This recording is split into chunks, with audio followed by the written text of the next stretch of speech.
I used to spend the night in hotel parking lots. What was I gonna do? I ain't had nowhere to stay, so I lived in the car. I had $35. And I said, come on, God, man, I've been trying to make this dream come true. You done left me out here like this. And I was crying so hard that he just said, I didn't like hear a voice or nothing, but he spoke to me, and however he said, if you get up, I'm gonna take you places you ain't never been. Now I was finna quit. So I said, skip it. I'm gonna quit anyway. So I got in my car, I went to a payphone, and I was gonna call my dad. You remember back in the day where you could punch in a code and call your answering machine and get your messages? So I called, and I punched in the code, and it said, doop. He said, hey Steve, this is Chuck Sutton with Showtime at the Apollo. We saw a tape of you. You're very funny. If you could get here Sunday night, we'd love to put you on television. Call me back, let me know if you can make it. So I hung the phone up, I'm crushed. Cause my whole dream of being on TV, and I couldn't get to New York. I got $35. How I'm gonna get to New York? I can't make it.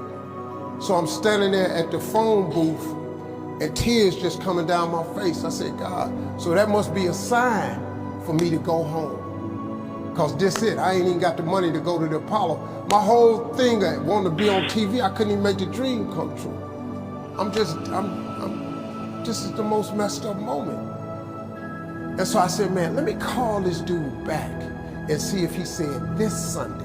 Cause maybe he said next Sunday and I could hustle up a little bit of money or something. I don't know what I'm gonna do, but let me just call him back. So I called him back. Steve, this is Chuck Sutton, Showtime at the Apollo. We saw a tape of yours, you're very, very funny.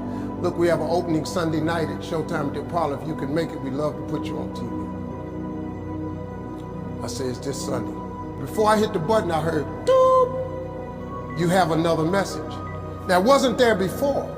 So I punched my code in, I listened to the second message. It said, Steve Harvey, this is Tom Soap from the Comedy Caravan. This is a Thursday. He said, I have a gig in Jacksonville, Florida on Friday night that pays $150. If you can get there Friday night, you'll make $150. So I called him back and I said, hey Tom, did you get a gig away? He said, no, it's still available. He said, can you get there? I said, I'm in Pensacola, Florida. I'm 3.5 hours away. So I drive to Jacksonville, Florida, and that night I made the 150. The club owner said, man, you funnier than the guy we hired. If you stay tomorrow night, I'm gonna give you another $150. So now I got $300 now. So I get on the phone, I call Chuck Sutton. I say, hey man, is the gig still available at Showtime at the Apollo? He said, yeah, we got one opening left. I said, I'll be there. So I called Eastern Airlines, who used to be open back then. They had a special for $99 going from Jacksonville, Florida to New York round trip. So I parked my car at the airport.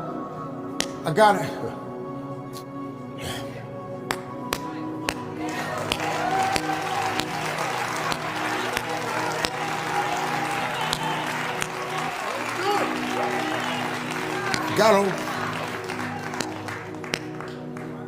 Got on plane, flew. Everything I had was in 2 bags. Got to the Apollo. I said, hey man, I'm here. I got there at 11 o'clock in the morning. He said, you can't stay here because you don't come on to the late show tonight. I said, man, I ain't got nowhere to go. I said, if you just let me stay in this building, man, I ain't gonna move around nothing. I ain't got nowhere to go. I'm in Harlem, I can't go back out here. I got these 2 bags. I got victim wrote all over me, man, so. He said, all right, if you go upstairs, don't come down. So he put me in the dressing room on the 6th floor. So that's where all the comedians were. So I stayed up there. I got hungry around 3 o'clock, man, I couldn't take it no more. So I went back downstairs, a dude named Alton Liston. I said, hey man, he said, man, I thought I told you, don't come down them damn steps. I said, hey man, I'm just hungry, man. I said, let me go to that KFC I saw on the corner, just let me get some chicken, I'll come right back.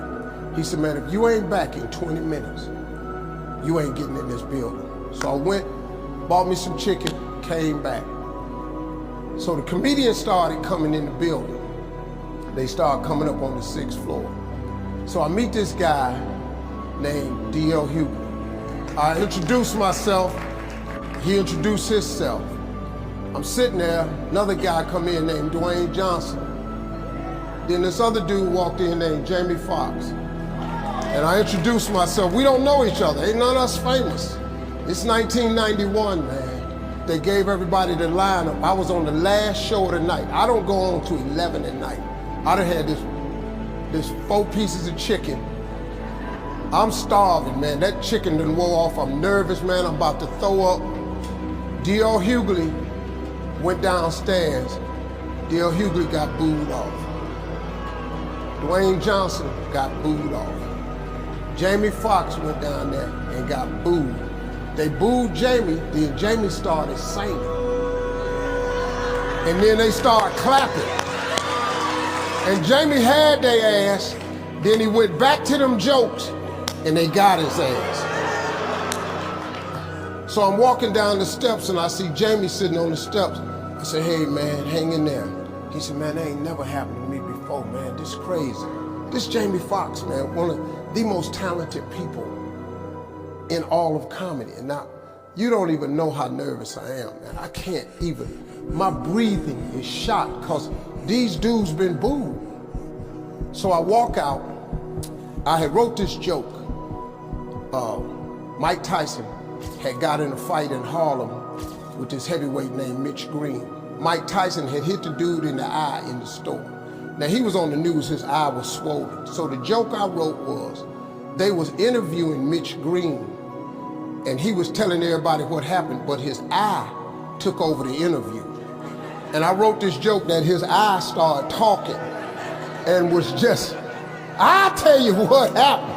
The heavyweight champ's fist is coming towards my face. I just say, Lord, Lord, Lord. And I wrote this whole joke about this dude's eyeball talking. And when the punch came, and all this here, the Apollo, man, they went crazy. They lost their mind. I got a standing ovation, man. I walked off stage, man, just started crying. I couldn't believe it. They paid me. I made $750 for being on TV for one night. I'd never made $750 telling jokes in one night. And so that was my first television appearance. A couple weeks later, Sinbad was the host of the show. He got this job on Different World. And so he quit. And so Mark Curry became the host. And then Mark Curry got hanging with Mr. Cooper, and he quit.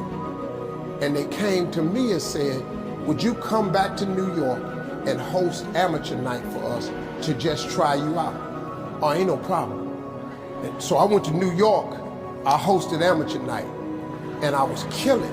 But every time we went to commercial break, I was supposed to let the warm-up act take over like Ruben does.